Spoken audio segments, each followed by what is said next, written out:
Fighting for life.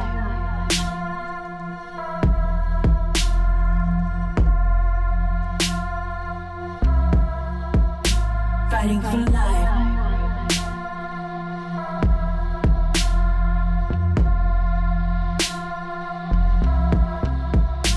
Fighting for life. Fighting for life. Fighting for life. Life.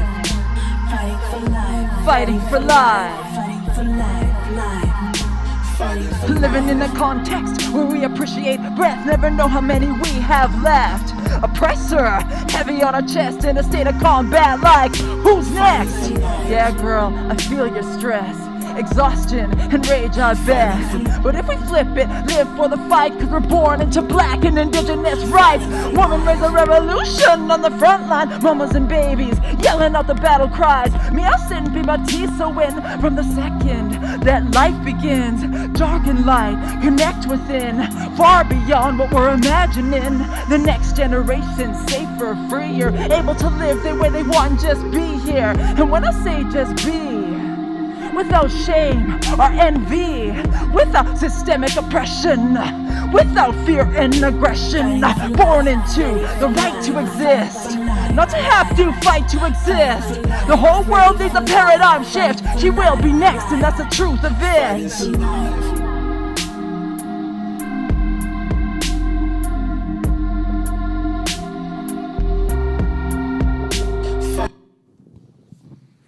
Round of applause for Equal.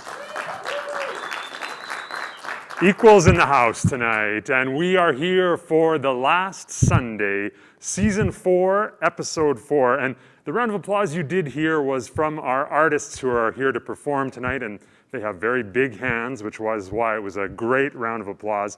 We do not have public here tonight, unfortunately. We hope to get back to public audiences before the end of Season 4. But as you all know, this is a strange and challenging time, but we are trying to find a way to connect with each other. And here we are at the beautiful community-owned Broadway Theatre in Saskatoon, Saskatchewan. We're grateful to the Broadway for their support. The Broadway has donated the space for the last Sunday, and so we're glad to be partnering with them. And we're also grateful to be here on Treaty 6 land, the traditional homeland of the Métis people and many other nations. And we believe at Some Theatre that working on this land and creating art on this land is both a privilege and a responsibility. And that privilege and responsibility goes hand in hand. And that we need to make work that helps unpack the world around us, the complicated history of this land and the hopeful future that we have to live together. And if you've been at a last Sunday before, welcome back. If you're listening or viewing for the first time, welcome. Just so you know, the point of the evening is to take us all a little further down our path of understanding the current events of the past month. And what a month it has been. A new president, an insurrection, don't see that every month. But here we are to try to process it through the arts. And it's also a new year. Anybody out there on the chat want to throw up their New Year's resolution and how that's going so far? We'd love to hear from you on the chat.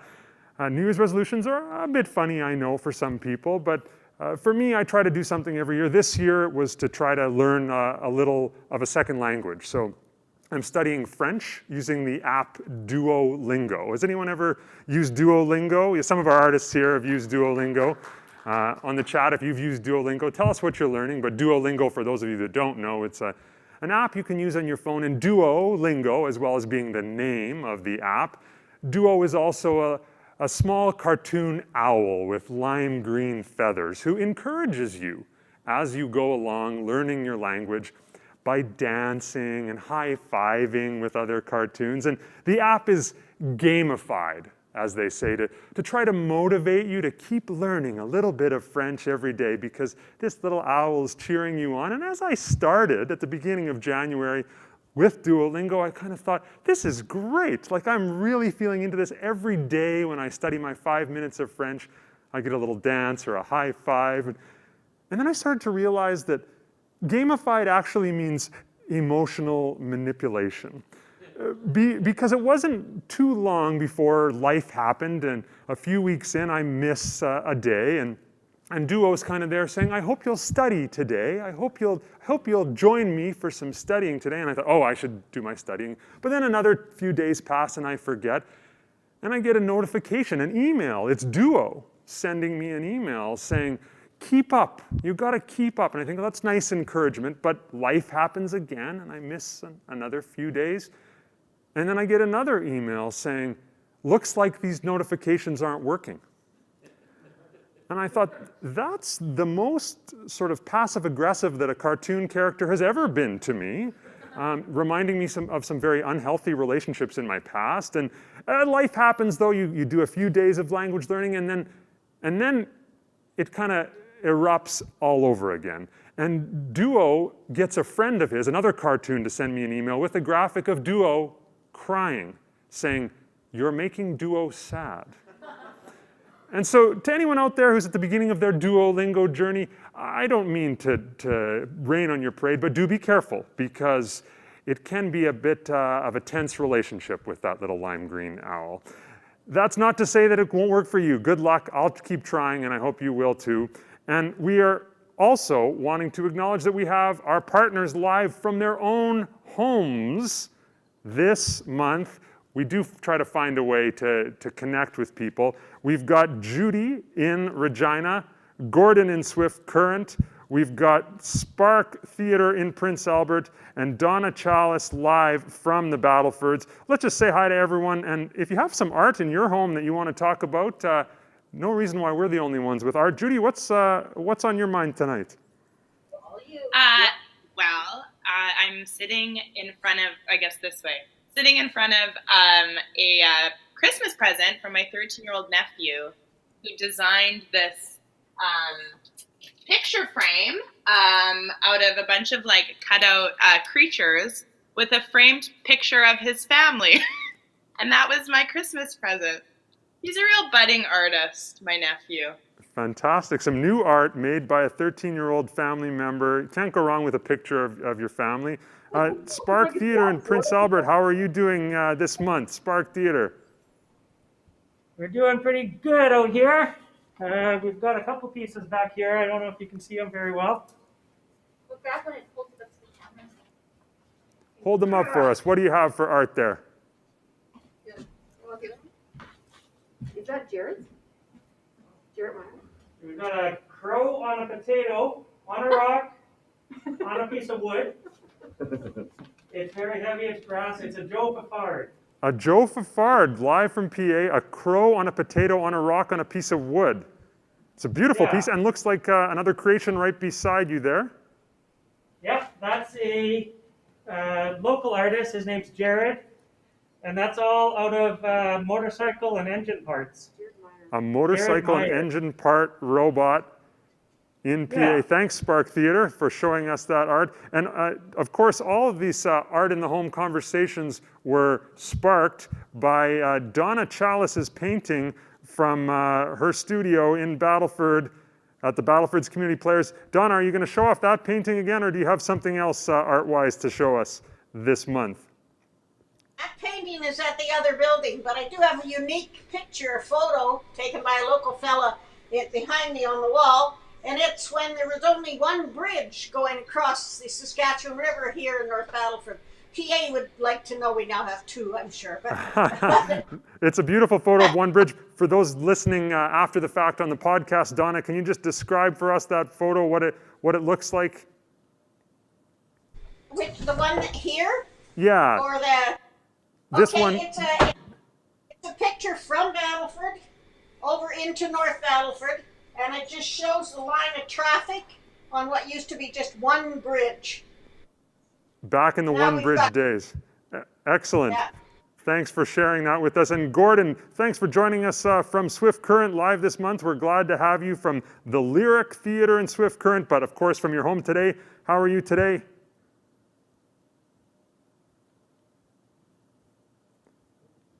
Sorry, we have, sorry? Oh, you're all good now. Just a small technical difficulty on our end, but we can hear you now. Okay. It's a great pleasure to join you. From everyone here at the Lyric, we wish everyone well. Stay safe. And on the wall behind me The painting that you see is actually by Dennis Nakoni, a wonderful Saskatchewan artist. We got this painting back in 1984. It's called Made to Measure. And it's actually two contrasting perspectives of looking down a straight line toward a grain elevator from two different angles, and you'll see there's one painting in the middle of the other painting. It captured our imagination way back then, and it has always stayed with us. Whenever we look at it, we feel that that's our Saskatchewan home.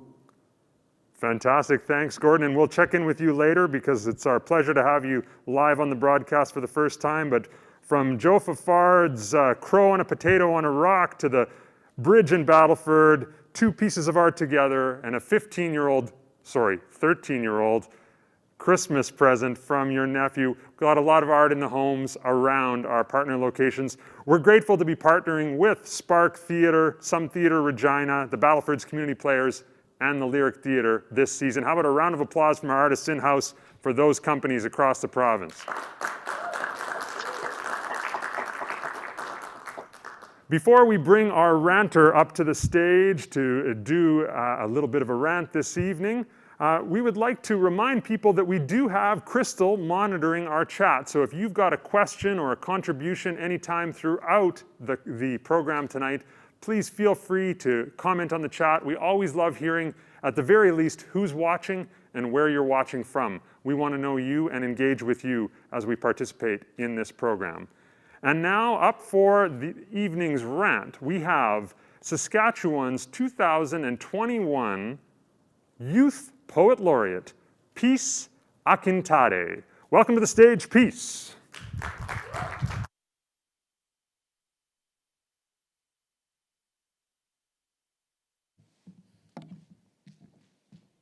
It's January 6, 2021, the first Wednesday of the year, the first Wednesday of the month, and I am trying to decide classes for my university when I hear that people are storming the Capitol. Now, I heard about this news when me and my family were sitting down for our daily news intake, and the newscaster was saying that there is a glorified tour around the Capitol. And as I watch my siblings, I am reverted back to last summer when on broad TV, George Floyd's death was broadcasted everywhere. On national TV, protest all around the world was broadcasted. On national TV, people called us rioters, people called us violent, people said that we were going into the stereotype of angry Black people. And I am shocked. I do not know what to say. So I look at my brother and I tell him that how are we supposed to live in a world where we cannot decipher between these two? And there was a big difference. But I'm not going to talk about that. Instead, I'm going to talk about the value and the morals between those two protesters. One protest was going to the human right to live despite our skin color, and one was because a president was out of election.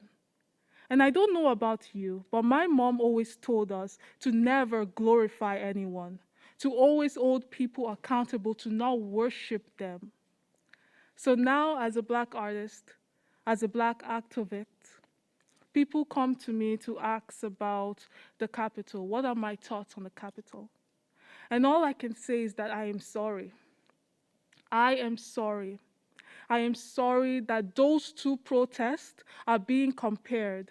That one protest that was filled with warm individual people that cared about other people's livelihood is being compared to a man in a Viking helmet. What are we supposed to do? It is insulting to know that these two protests will be in the same page in history books. And what will they say? What will they say? To talk about the Capitol is to say that those two things deserve the same breath. They do not. Instead, when people ask me about the Capitol, I always talk about how the Black Lives Matter movement made a voice for youths like me, children like me, adults like me, to be able to talk about our skin color with pride. I will continue to praise Black joy. I will continue to praise the person that I am now because of what happened last year. The Capitol invasion was people worshiping a man, making him a god. We have to do that for ourselves. We have to believe for that ourselves. So let us praise the ground we are on. Let us talk about how much the Black Lives Matter movement has made an impact on everyone. When we talk about the Capitol, let us say that Black Lives Matter did it better and with honor. Thank you.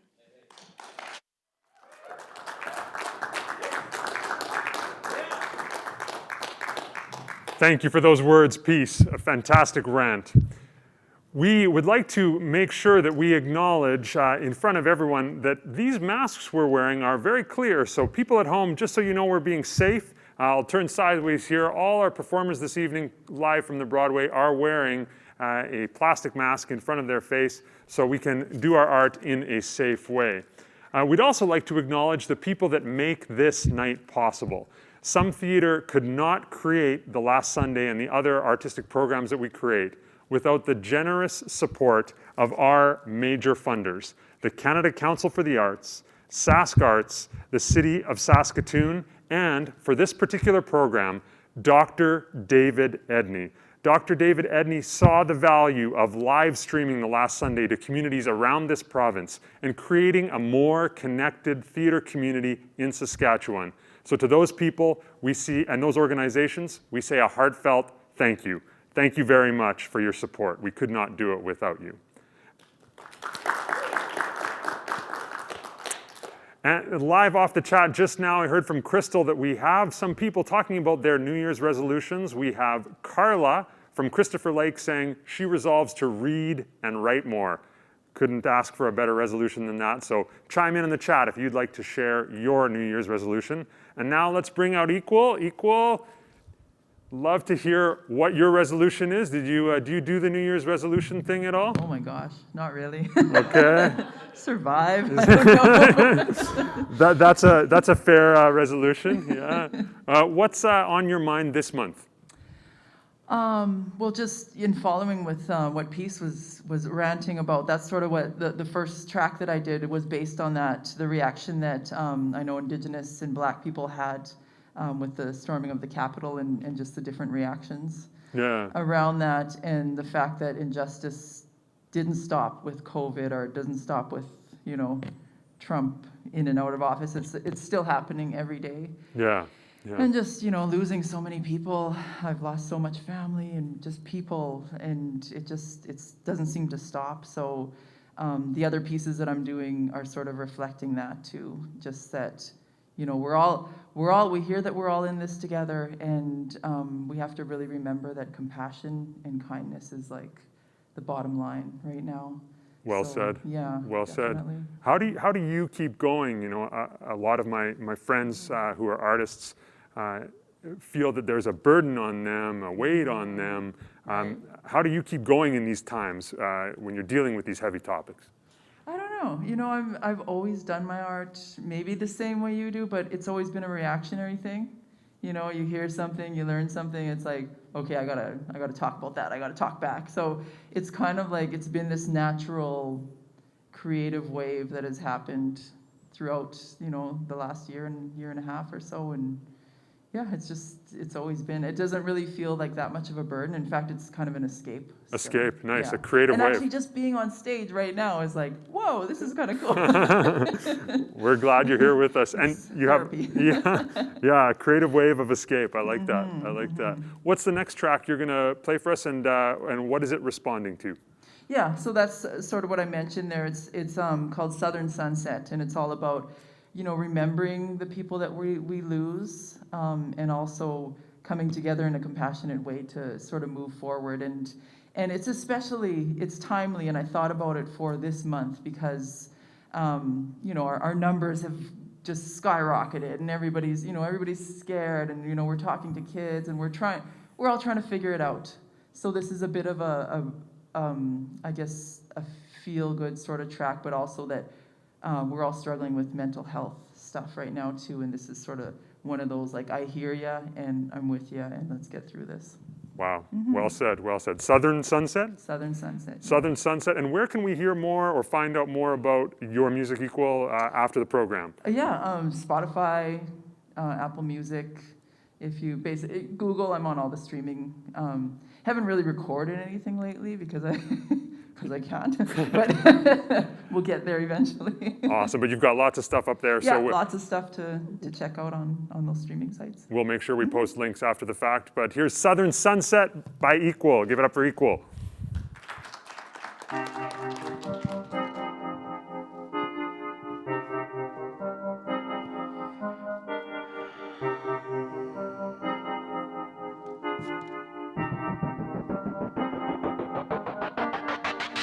Southern sunset, shadow on the wings of a thunderstorm, hear it sing. And now I look to the west, rhythmic rumbling, feel it in my chest. If I move, who will follow? If I stay, will I wallow?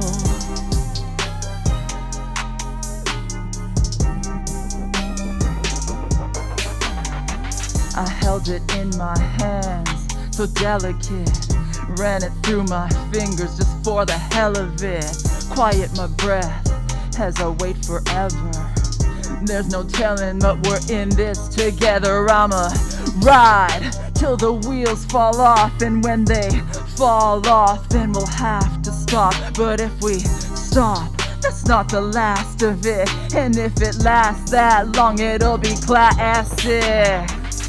Generations coming full circle, liberators carrying the workloads, dropping truth bombs, putting the masks on.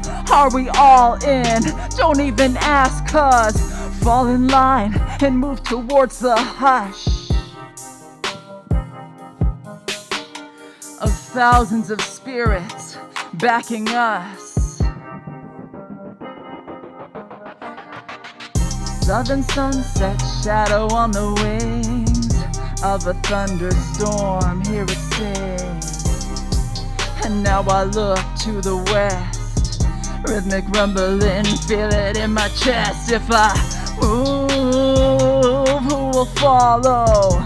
If I stay, will I wallow?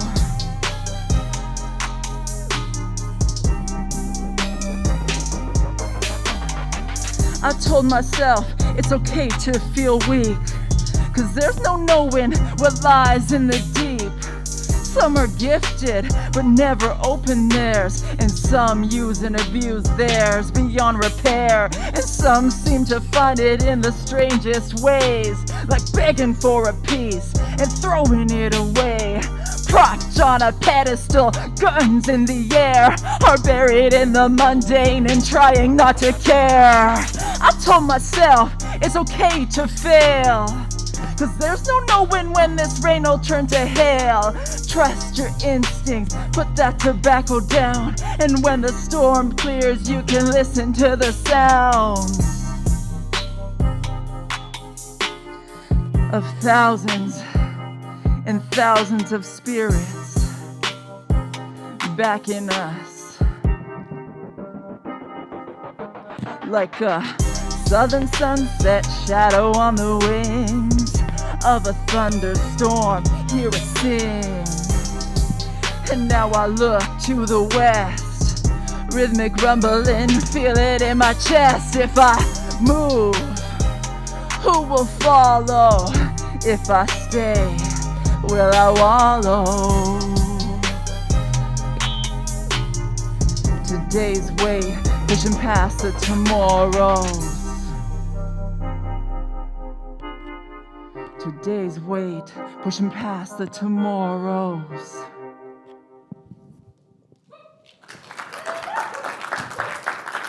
Thank you. Right on, equal with Southern Sunset, and as Equal so eloquently said, the creative wave sometimes needs to be an escape for us. And if you're having a challenging time this month during the pandemic, we're here if you want to reach out and chat. There's also lots of ways to go deeper with our art. If you would like to read more about a topic that we addressed tonight, we have a great partnership with the Saskatoon Public Library. Their librarians are curating a list of books and DVDs that have to do with the topics that we are discussing tonight. So feel free to log on to the library website on their selector lists and see what they're recommending for you to go deeper for that creative wave of escape. And now, as the actors are making their way to the stage for the play, we'll check in with the only partner we haven't had a chance to hear a little bit more from this season, and that's Gord in Swift Current at the Lyric Theatre. Gord, are you there? I am here, Joel.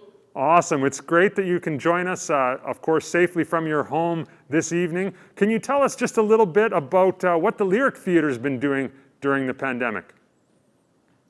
Thanks for asking. We've been doing something we call the Lyric Digital Stage, and it is taking some of our programs that are usually performed live and putting them online, and we ask people to join us for no charge, and we advertise them each month. We have Write Out Loud, which is a literary series, Open Stage, which some people refer to as open mic, which invites musicians and people who do monologues, etc., to join us each week. That happens every second Thursday of the month. We have a Youth Talent Night, which celebrates the youth. We just did a big New Year's show with 41 young participants. It was just tremendous. And we're working on presenting a Shakespeare digital stage as well, because we launched our Great Southwest Shakespeare Festival here, which, God willing, we will be able to put on again this summer. So we're focusing on that, and we're focusing on maintaining the building. We have an old 1912 structure. It's an amazing building, but we spend our time also making sure that it's in good health. Wow, it's wonderful to hear there's so much going on at the Lyric, Gord, and I'm wondering if you could tell us a little bit about a current event in Swift Current. It doesn't have to be this month, but something that's going on recently in Swift Current that you think is current and relevant to think about and talk about.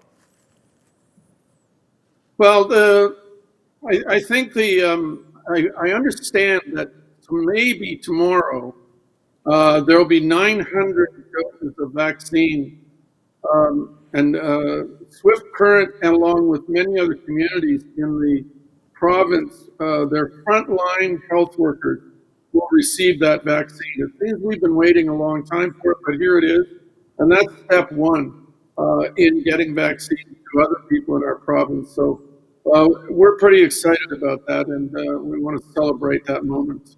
Understandably so. Thanks for sharing that, and to those 900 people, that's definitely good news, and we'll be hearing more about vaccinations later in the program.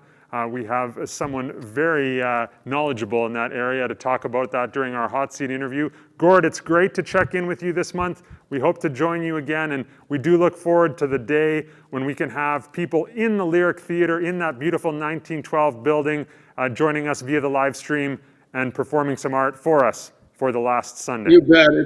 It's great to be here and with all of our partners and the community at large. Thank you so much, Joel.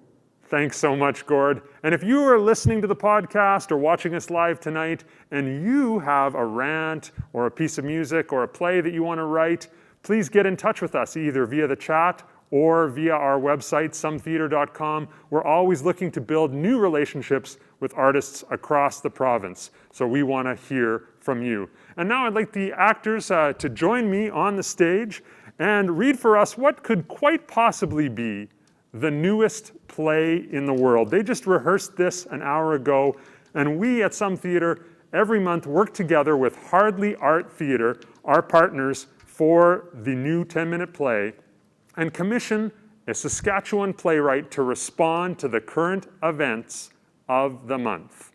And this month, we are very excited to have our first playwright from Prince Albert, Adriana Boucher has written the play Dear Diary, a story of defeat.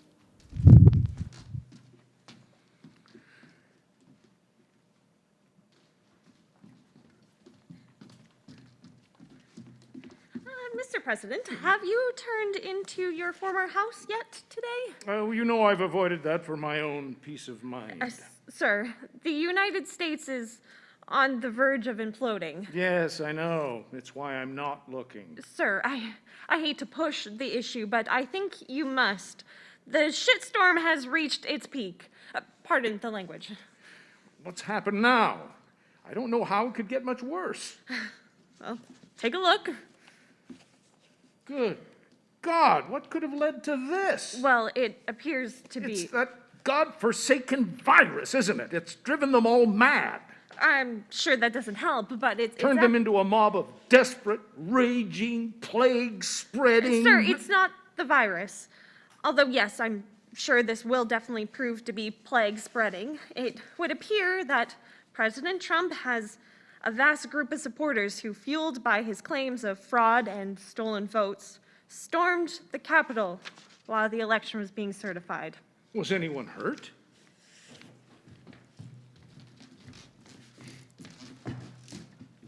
I was. And what side were you on? The right side. The right side?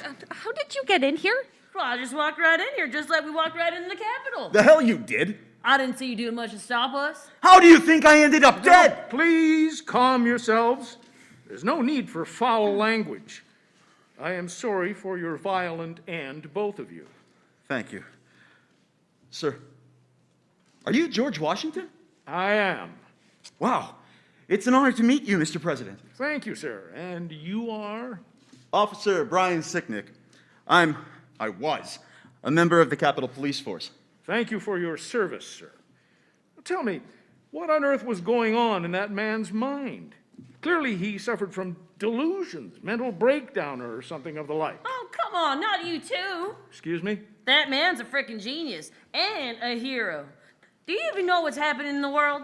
Trump is the answer to everything. Who are you? My name is Ashley Babbitt, and let me tell you, sir, I'm as true a patriot as you'll ever meet. I love my dude, my dog, and above all, my country. Is that so? I gave 14 years of my life to service my country, and for what? To be silenced?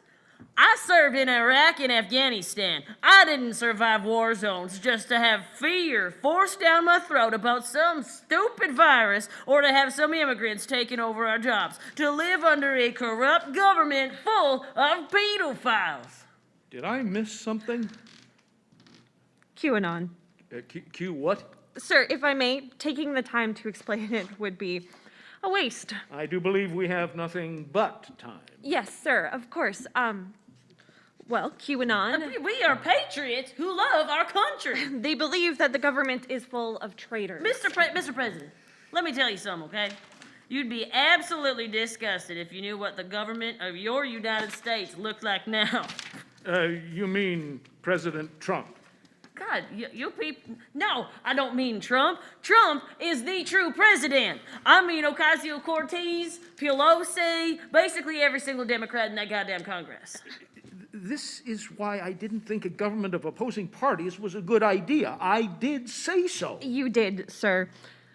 Would you like some insight into the inner machinations of Trump?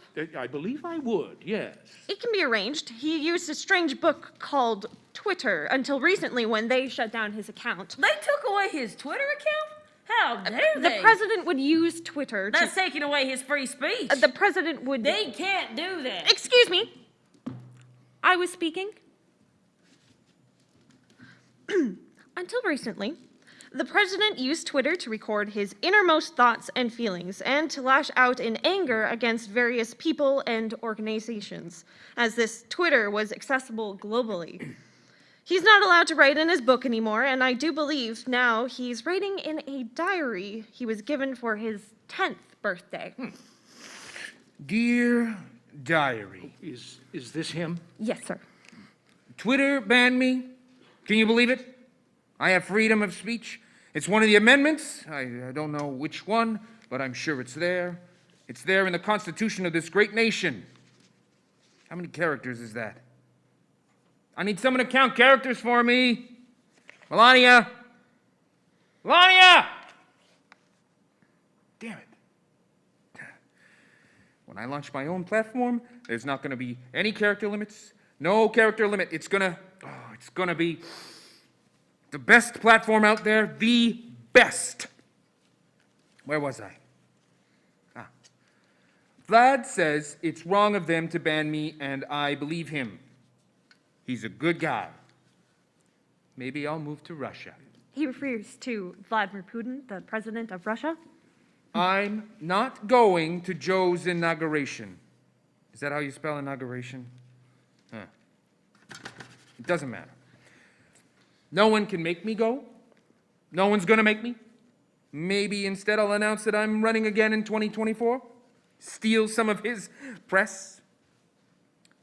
Jared's telling me it's not a good idea.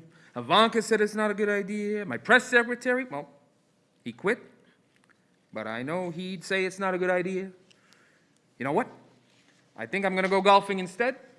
I've worked really hard in the last few days, and I deserve a break.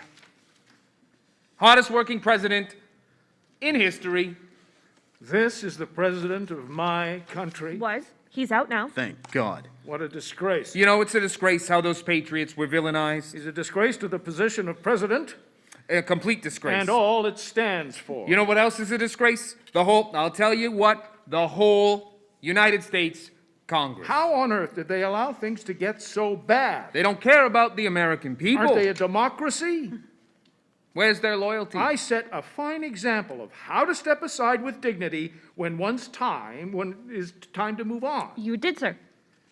Clearly, this gentleman doesn't know a thing about the history of the country he claims to hold in such esteem. No, sir, he doesn't. In fact, he once said that the Great Pandemic ended World War II. No. Oh, yes, history isn't his forte. Neither is science. Or math. I see. Or sociology. I get the point. I can't believe it has come to this. Writing in a diary. I won by a lot of votes, way more than Joe got.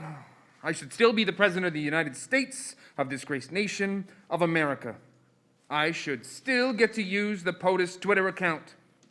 I won't be silenced. You'll use someone else's Twitter account. Writing on paper? I only ever do that for photo ops.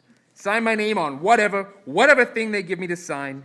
I never read any of it, but it was important, tremendously important stuff, like pardoning people, like pardoning Lil Wayne. Yeah, I still got to do that before I go. Lil Wayne? No one tremendously important, Mr. President. I know the rioters, those proud patriots. Some of them want pardons too, the ones who've been charged. But everyone is being mean to me around here. A lot of people have resigned, a lot of people, and everyone else is being mean. Making me read things off teleprompters and making me record speeches instead of delivering them live. It's very mean. And they say, no, I can't pardon the rioters, or my family, or myself. Very mean, tremendously mean. Oh, can you believe this? The way they're treating their own president? See, this is what I was talking about. It's just, I don't even have words for it. Something's got to be done about what's happening here. That's apparent. When all my supporters came to the rally, wasn't that something?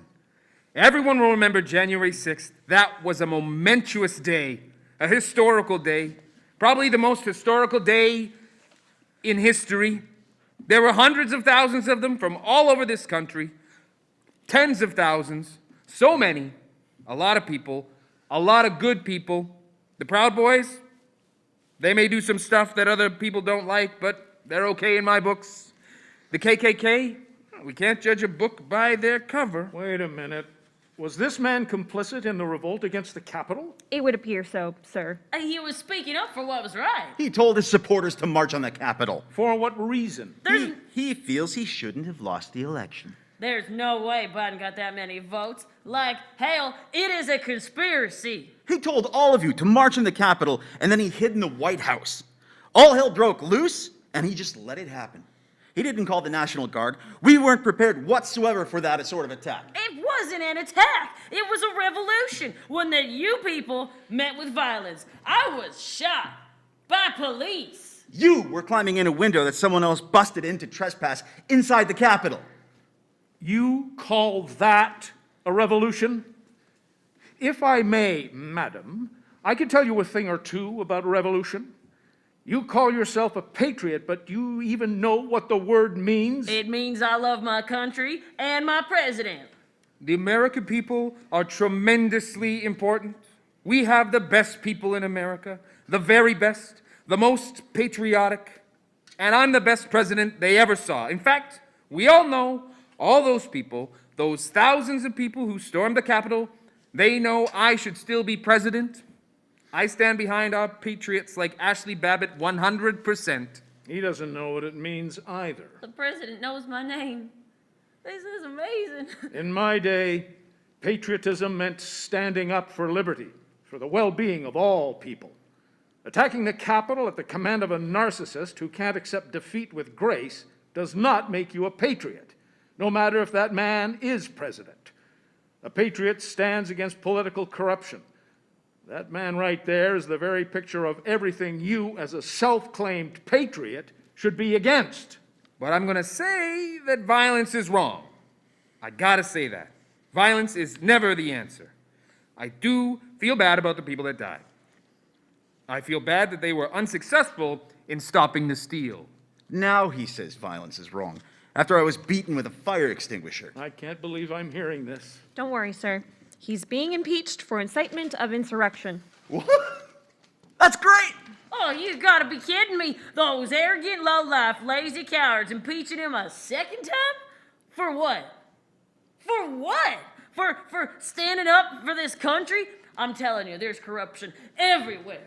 Everywhere! At least that's one thing we can agree on. Impeachment doesn't undo what's been done. No, but it's something. The truth will come out. You just wait and see. Maybe. Whatever truth is, and at least one side won't like it. That's the way it always goes. What was it all for? What was it all for? Everything we did to shape this country. What was it all for?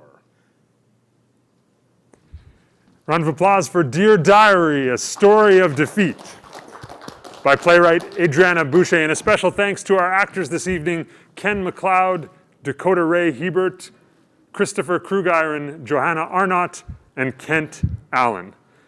And now we have time for one more track from Equal. Equal.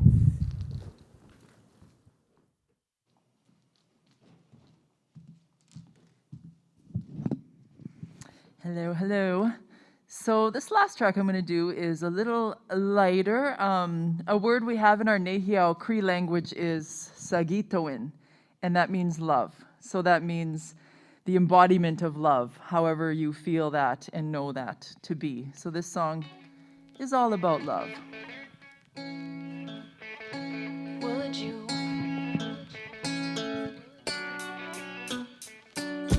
She kept on even though the people would talk. Hard to detail like drawing with chalk.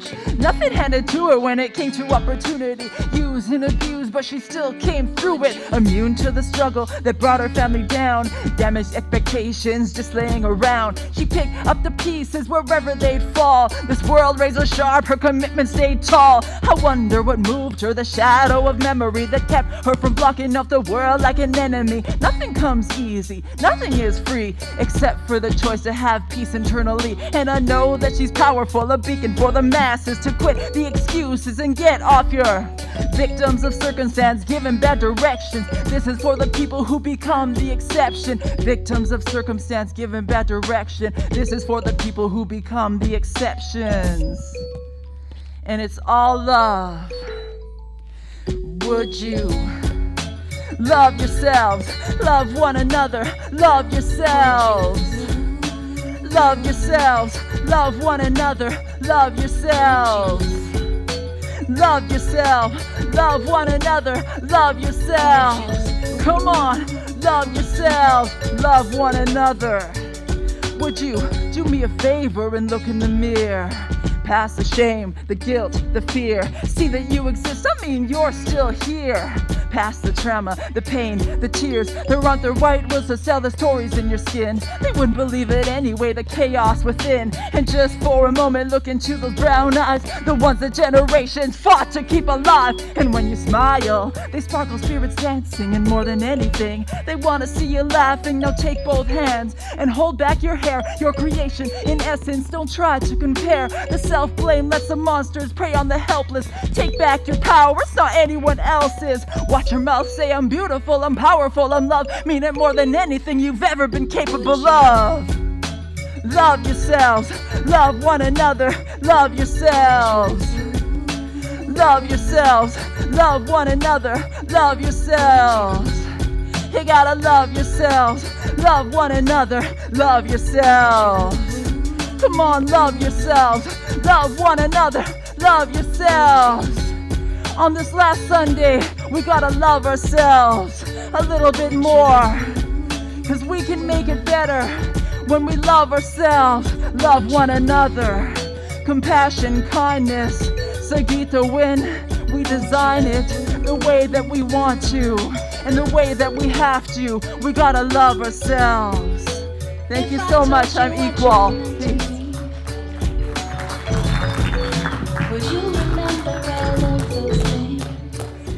Another round of applause for Equal. What a great message to end on, Equal. Thank you very much, Sagitowin. We need more love. Love yourself and love one another. That's what's going to get us through this current situation. That and a vaccine, which we'll hear about in a few minutes. And as our hot seat interview subject is making his way up to the stage, I want to tell you about an exciting new Some Theatre project, because you who are listening to the broadcast right now are our biggest fans. And you can help us spread the word about our next project coming up this February and March. Thanks to a grant from Saskatoon's Winter Cities program, we are going to be developing a show to bring a little theatrical love to long-term care homes in both Saskatoon and Regina. But we want to make sure we source the stories for those plays that we're going to be performing outside the care homes from people in care homes themselves. So if you have a connection, a family member or a friend in a long-term care home who might like to share a story with us about their lives, about their experience, please connect with us via our website, sometheater.com, and you'll hear announcements on our Twitter, Facebook, and Instagram in the coming weeks. But this project is called Through the Window, and we hope that we can bring a little love to people who are finding themselves right now trapped in long-term care homes without the contact that they would not normally have from their friends and family members. And now I'd like to ask Dr. Scott Knapp to come to the stage. Round of applause for Dr. Knapp. Welcome, Scott. Thank you so much. Thanks for being here. Dr. Knapp is a professor at the University of Saskatchewan College of Medicine. Also, during the COVID-19 pandemic, he has been one of the leaders at VIDO Intervac, which is the Vaccine and Infectious Diseases Organization. That's correct. And you have been developing a COVID-19 vaccine. And I want to get to that in a second, but of course, whenever I talk to someone who's as educated as you, I like to know where this path began. Like, were you, a certain age when you were like, I really want to be a biochemist? Like, it's my dream. No. Before I get started on that, I first want to say just thank you for the opportunity to be here. I am a big fan of the Some Theatre. That we live, my family lives right beside Archibald Park. And one of the high points of every summer is when the plays come. And this past year, when that wasn't possible, and there was instead the parade through the neighborhood, to me, that was one of those moments where it was like, things are going to be different, but things are going to be okay. So thank you for that. Wow, that's very kind of you. For me, no. As a kid, I had no dreams about being a scientist. I didn't know what I wanted to be. And to be perfectly honest, even when I was in university, I was following towards a biochemistry major, but it really didn't resonate that much with me. It was after my third year that I got a job and I was working in a research lab and we were studying some hormone. And I remember asking my supervisor, so what's going to happen? And he said, if we knew that, this wouldn't be research. And that's what it really hit me. We're standing at the edge of what's known and we're trying to go further. We're trying to learn something that nobody else in history has ever known. And for me, that was the moment of certainty. I was all in, that this is what I wanted to do. Wow, what a beautiful story. And what a great reminder that we are potentially creating new knowledge every time we do our work. Yeah. So what is your favorite hormone? What is my favorite hormone? Oxytocin is sort of the love hormone. So love, sticking with the message of love. Let's go for love. Yeah, equal approved hormone. Yeah. Let's segue now to talking about the vaccine. And I want to ask a question that hopefully helps people understand vaccines, because I certainly have a blind spot about vaccines. And you've created them, you study them, you've won 4 teaching awards, so I know you're good at explaining complicated stuff. In 1 or 2 lines, can you just break it down for me? What does a vaccine actually do when it's injected to our bodies? So it's a different kind of medicine. I mean, normally you think about you get sick and you take a medicine. Vaccines are the opposite, that you take it so you don't get sick. That our philosophy is the only effective way to deal with an infectious disease is to prevent it. And how vaccines do that is they train the immune system of how to deal with those pathogens. So you can think of it, the first time you play a video game, you're probably not going to do all that well, but as you get experience with it, you get better and better, you get trained. What vaccines do is they train your immune system to win that game when they finally encounter the pathogen. And so that's, I mean, I remember getting the first flu shot I ever got and feeling a little sick afterwards. Is there ever a risk, though, that the vaccine is going to make you more sick than the actual disease risk? No. I mean, historically speaking, some of the early vaccines, sort of more primitive technologies that were based upon using either killed or attenuated versions, where there was the potential it could cause infection. With modern vaccines, that's not going to happen. Most of them, it's just a small part of the pathogen that's being presented, so there is 0 chance it's going to cause the disease. Wow, fascinating. Now, we do open up to questions from the audience, either our artists here at the Broadway Theatre, or if you're joining us via live stream, feel free to participate by putting your question in the chat, and Crystal will text me here on my handy phone, and we'll share the question with Scott. But before we get questions from the audience, Scott, could you tell us how you go about developing a vaccine for something like COVID-19? A virus hits the globe that nobody's ever seen before. Where do you even start? And I remember sitting there in this crowded movie theater, and New Year's Eve is sort of a natural time. You're thinking about the year ahead. That was the day we first got the indication of this virus that was emerging. And it was such a complete game changer for those of us who were in the field. We were being called upon to do something that nobody had done before, develop a vaccine this quickly. Fortunately, with where science is now, with the type of infrastructure we have, we've been positioned to do that. Science has responded in a way I'm so incredibly proud of, and not just our group, but around the world. At VITA, we were part of the working groups with the World Health Organization. So a couple times a week, we have scientists from all over the world calling in. We're sharing our results, we're sharing our problems, and we're helping each other. And to me, it's just been an absolutely inspiring moment to be in science. And the fact that less than a year after this thing first came about, we were able to develop a safe and effective vaccine is just a huge achievement. But at the same time, it's not enough. That as good as that was, we're still talking about hundreds of millions of people are going to be infected. Millions, if not tens of millions of people are going to die. Can we call that a victory? What we're thinking of now as science and as VITA, how do we better prepare for the next one? How do you develop a vaccine before the pathogen even exists? And so what is one thing you've learned from this experience to help you better prepare for the next one? Because there will be another one. Yeah, unfortunately, when you look at the factors that cause these types of outbreaks, this is going to happen again. There's absolutely no doubt about it. We now appreciate these new technologies. We're starting to appreciate how we can develop vaccines with broader specificity, that we can change the way we think a little bit. That normally when we're developing vaccines, we want them highly specific, which is good for the long run, but for the short term, to have vaccines that give a broader spectrum of protection might be a way to be able to contain those outbreaks, that you stop a local outbreak from becoming a global pandemic. Interesting. So does that sort of mean that the vaccines might become, like a COVID vaccine, might become the yearly flu shot? Like it's going to cover all the variants every year? Like we're going to have to take this more often?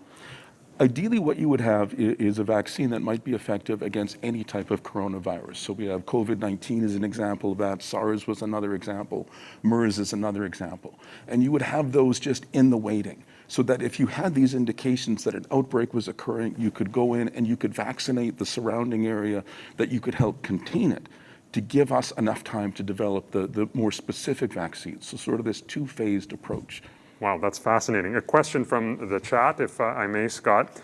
Can the speed of the development of the vaccine, like the way that, how fast this vaccine was developed, be applied to other diseases such as malaria, which kills millions every year, yet the reaction isn't as fast in developing something to stop it? I'm hoping what's going to happen, and it's unfortunate that sometimes it takes a war or an outbreak to sort of push a discipline to go to the next level. And I think that's what COVID-19 is going to do in terms of vaccine development, in terms of what's possible, but also in terms of how they've applied, and hopefully in people's willingness to get these vaccines. Yeah. One thing we've heard a lot about is the Pfizer or the other big name vaccines that the government spent billions of dollars on. I'm curious, for someone like you who's working right here in Saskatoon, how do you respond to that when the government's spending billions of dollars on developing vaccines in other countries, but not giving you that money here at the University of Saskatchewan? So both the provincial and the federal government, I have no complaints with what they've done. They've really stepped up in providing us funding. In terms of Canada not having the facilities to produce vaccines that we used to, but a lot of that got sold off. In hindsight, obviously that was a bad idea, but I think we have to be a little bit forgiving, people not sort of expecting this. In terms of, that money to go to buy a Pfizer vaccine or a Moderna vaccine, to me, this isn't about ego. This is, let's get out of this situation as quickly as possible. So my hat is off to the scientists who developed those first vaccines to get approved. I'm just glad somebody did it. Yeah. Is there sharing? You said there's sharing among countries. Is there sharing among scientists? For example, when Pfizer developed their vaccine, do you know about their recipe at all in a way that helps you develop yours, or is there secrecy there? No, everybody was very open and honest with what they were doing. They were sharing their results. They were sharing the problems they were facing, and people were working together to try to solve those issues. So it was inspiring to be a part of that. Wow. It was the best in science. That's great to hear. Another question from the chat. What factors contribute to an outbreak? This is not exactly about vaccines, but about the outbreak of the virus itself. What are the factors that contribute to it being such a problematic outbreak? A lot of things like population density. Once you have more and more people together in a small area, that sets the stage. When we start talking about mixing together of animals that normally wouldn't encounter each other because we're disrupting their habitats. When we talk about international travel, that's something that happens on the other side of the world, is one plane right away and it's here. Those are the things that we really have to be concerned about, of spurning further outbreaks and further pandemics. Thank you for that. Another question here about someone has heard that there are potential effects of vaccines on our DNA, that they're interacting with our DNA.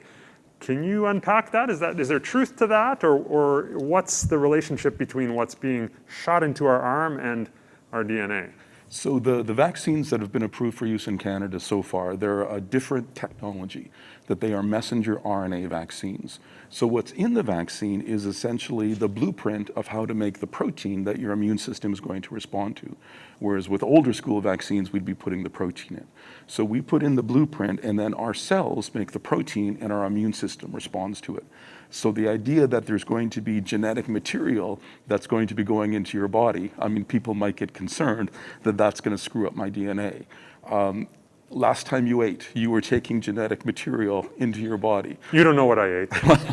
You know, whether it was a plant, whether it was an animal, whatever. I mean, there's DNA in all of that. So you're always being exposed to this nucleic acid that isn't your own. So the risks of that are slim to absolutely none.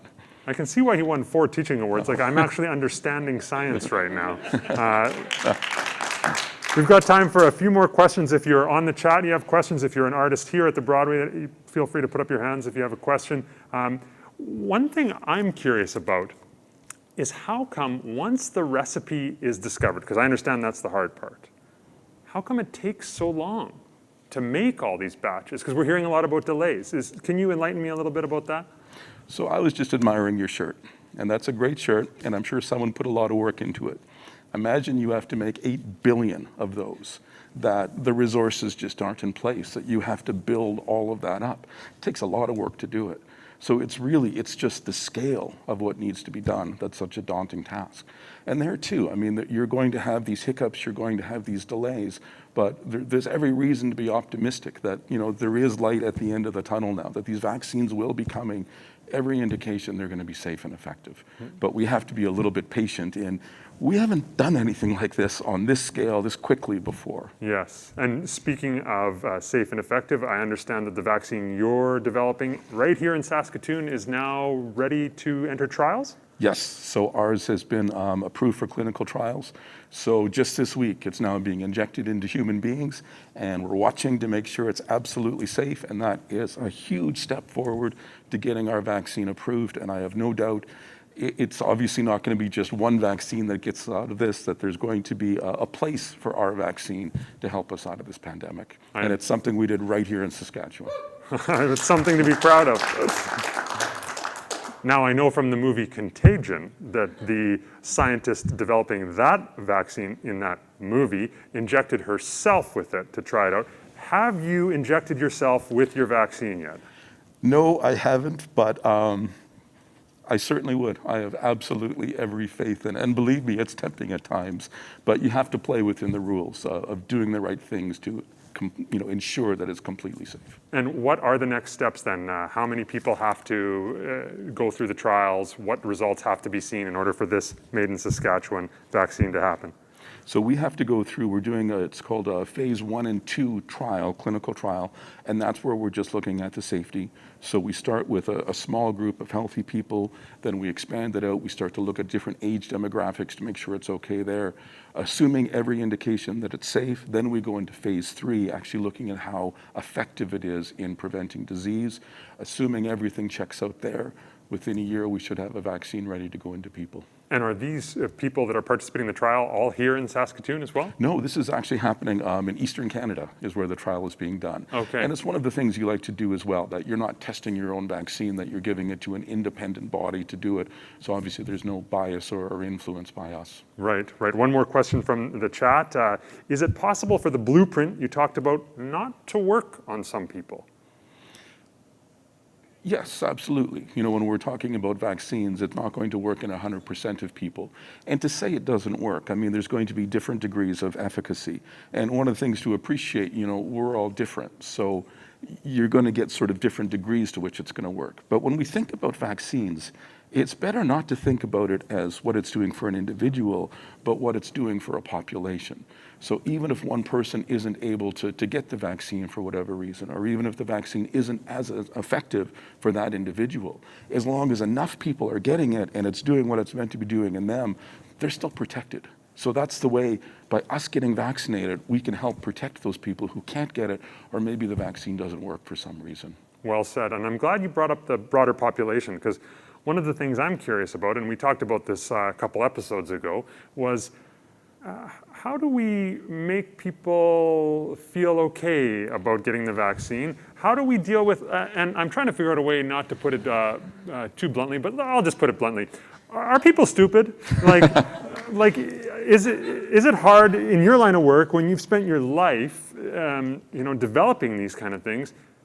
Is the broad population kind of dumb in not just agreeing to take a vaccine? It's interesting, this anti-vaccine movement, this has been around since the first vaccine was created. This is nothing new. This didn't start with Facebook. This didn't start with Jenny McCarthy. And if you would have asked me 5 years ago, I would have said, yes, they're stupid, don't worry about them. As you start to look into it a bit more, you start to appreciate there's a whole spectrum of reasons why people have concerns with vaccines. And we have to be able to address those. We can't be dismissive of that. The World Health Organization listed vaccine hesitancy within the top 10 threats to human health. So we can't just say, well, if you're not on board, the train's going to leave without you. Developing a vaccine is a critical but incomplete solution. We have to be able to reach these people where they are, to be able to understand their concerns and get the information to them. And one of the things I'm so excited about now is to have biomedical scientists like me working together with social scientists who can understand why people have these concerns, to understand how misinformation can spread. What's the best way to get people on board with this, to give them the information in a way that they're going to understand, to get everybody on the same page. Do you ever get angry? like thinking about the anti-vaxxers, you seem like the nicest guy in the world, but do you ever just be lose it when you think of them? I get upset if somebody says, I heard vaccines cause autism. Great, let's look at that. And you look at the data, rates of autism in vaccinated, unvaccinated kids, turns out it's exactly the same. The whole scientific method is you can raise whatever question you want, we'll design the experiments, we'll look at the data, and then we'll go based on what the data says. So when the data says, no, vaccines don't cause autism, you need to stop saying that. We can't progress as a civilization, as a science, if we keep spouting lies. So when people put forward information like that, harmful information, yes, that upsets me. Wow, for being upset, that was very reasoned and calm and lovely. 2 more questions, Scott. It's fantastic to share this time with you. I'm wondering if, on the topic of anti-vaxxers, or just someone that's hesitant, you used the term vaccine hesitancy, which is a threat. If I had a family member or a friend that was very hesitant about the vaccine, how would you coach me to talk to them about it? You need to find out what they're worried about. And it's interesting that when they try to encourage people to get vaccines, as soon as they try to legislate it, as soon as they try to make it mandatory, that's when you really get this pushback. So you have to be able to have the conversation in a non-confrontational way. And you have to get specific of what exactly is your concern. And I think, too, that sometimes people, like to present things not quite as they are. That I remember, I have 2 daughters. When they were young and it became time for my oldest to get her vaccine, I said to my wife, I want to be the one that does that. So I remember taking her into the clinic, and there was other parents there with their babies, and I was really obnoxious. I was giving a little lecture on this is what was happening, and we should be so proud of what was going on. And then you get into the room, and they inject your baby with a needle. And for the first time in her life, she feels pain, she feels fear, and she's crying, and she's screaming, and she's looking at you like, Dad, what's going on? And then the nurse is coming with the other needle. Even for someone like me, who completely believes in vaccines, it was really hard not to say, I'm out of here. So we have to look at, what are the reasons behind the hesitancy? And is it someone who says, well, I'm concerned about, is the vaccine safe to give to my kid? Or are they saying that experience of going through that vaccination was so awful, I don't want to have to go through that again? So I think you have to be willing to tease it apart and see, well, what's really the issue here? And then how do we convince you that brief moment of discomfort is well worth the lifetime of protection to save your kid from these absolutely terrible diseases? Wow, what a beautiful story. Now, you've been working for over a year now, long days in the lab. What keeps you going? What gives you hope? The people I work with. It has been absolutely inspiring to see how they've risen to the challenge. We haven't just been developing our vaccine. We've been helping other groups around the world test their vaccines. In the early days, it looked like there wasn't going to be enough PPE for the healthcare workers. We have the facilities within Vito that we can decontaminate masks and we can make those safe again. So we stepped up. Our facilities manager, he went to Home Depot, he got all of these chains that he hung around one of the rooms where we can put in this decontaminating gas so we could hang up all of the masks from the healthcare workers. We could sterilize them so they could reuse them to make sure they're safe. But what we had to do, you have to hang up each mask individually. So we would get this big bucket of masks from the hospital that are sweaty and dirty and possibly infected, and you have to go through one by one and you have to hang them on these chains. So we sent an email out to our team saying we need volunteers to do this. Within an hour, we had more volunteers that we could handle. And to me, that really showed the heart of what we do and why we do it. That keeps me going. Wow. Dr. Scott Knapper, one mask at a time with his team at Vito here in Saskatoon, Saskatchewan. Thank you for what you do. Thank you.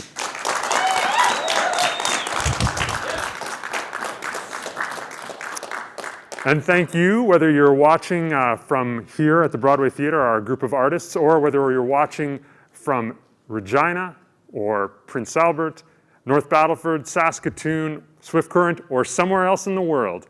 We're glad that you participated in the last Sunday this month. At times like this, where, as Scott says, we need to have a little more patience, as Equal says, we need to have a little more love, we're glad to connect with you in this way. And if you can do us two favors this evening. Number one, please consider telling a friend or a family member to join us via live stream for next month's Last Sunday. People always ask me, when is the last Sunday next month? And I say it's the last Sunday of the month. So please consider inviting someone else into our community to participate in this art.